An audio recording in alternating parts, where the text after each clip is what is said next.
दरभंगा जिले में 10 विधानसभा क्षेत्र हैं।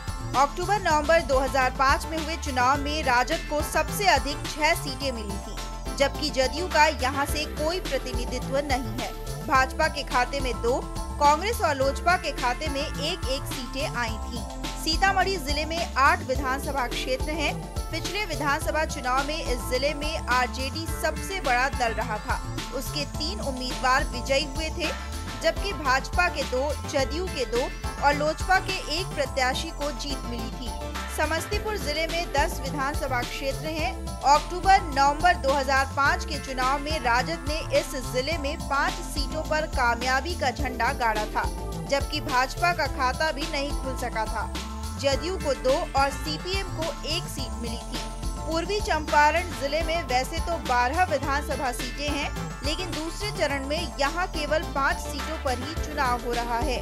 परिसीमन के बाद यहां ढाका, मधुबन, नरकटिया, पीपरा और चिरैया विधानसभा सीट पर चुनाव हो रहा है।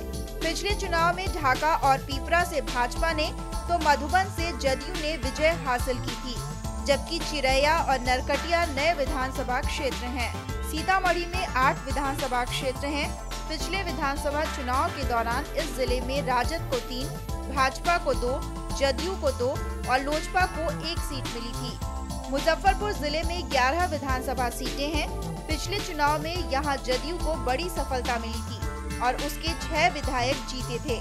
राजद के 3, भाजपा के 1 और 1 निर्दलीय उम्मीदवार को सफलता मिली थी। Bureau report, Maurya.